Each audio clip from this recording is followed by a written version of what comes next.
The world is a book, and those who do not travel only read a page. St. Augustine. Throughout the last few days of Akimbo, I realized how many people in this cohort resonated with that quote, a phrase I try to live by as much as I can. And since my friends consider me as someone who seems to know a little bit about everything or a walking encyclopedia, they refer to me as a generalist. The definition of a generalist is someone who is highly knowledgeable in multiple subjects.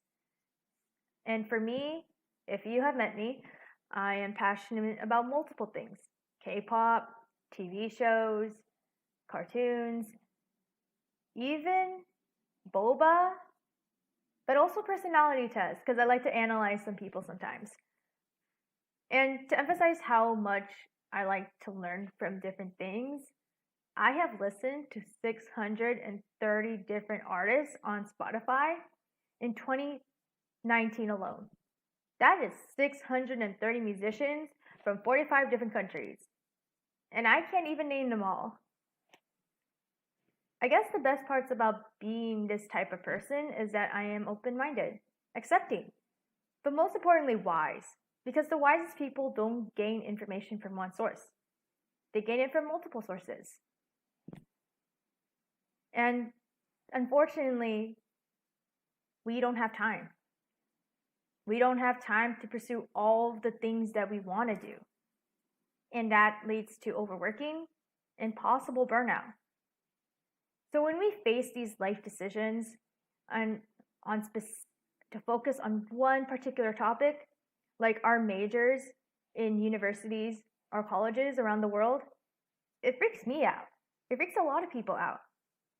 And when we have to say no to this, and unfortunately, we have to say no to certain opportunities. So as much as we want to do everything, our bodies do not have the capacity to do everything. Our bodies and minds have limits. It's part of being human. So how can we say no? Jose Rizal is one of my favorite generalists in the world. He is a man from the Philippines in the 1800s who was, quote unquote, by my parents, almost everything but an astronaut. A scholar, politician, a writer, a man who spoke over 12 different languages in his lifetime. One of my favorite quotes from him is that those who fail to look back to where they come from will not reach where they're going.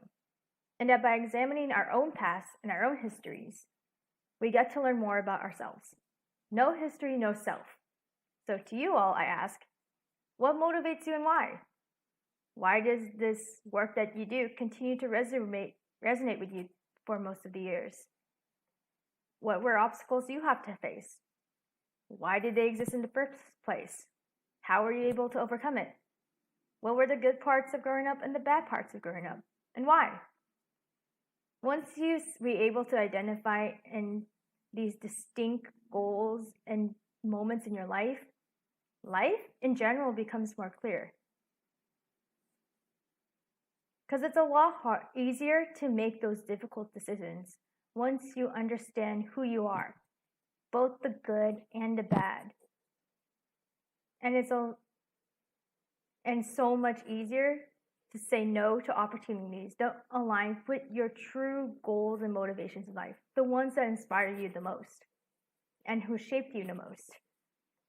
For example, this summer I was able to read and watch so many different documentaries about Asian American history and Filipinx history, a part of myself that I try to deny as much as I can. But this summer I've learned to rep it hard and proud. And it has allowed me to be able to be more understanding of my parents, my ancestors, how I got here into the United States and California, and improve my self-esteem. So, how can we remain a generalist, someone who takes so many ideas from different places without losing who we are? Well, you can do that with the little things in life.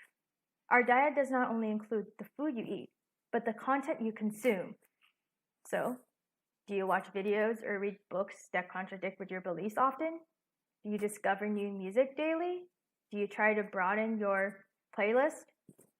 Do you diversify your friend groups with people that you disagree with? Do you get When you order food from a restaurant often, do you order the same thing or you change it up all the time? Do you do activities that you enjoy, but also constantly challenge the way you see the world?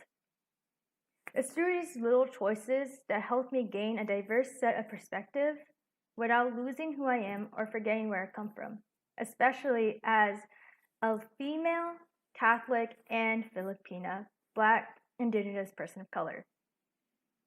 We can't change all the world's problems. That's impossible.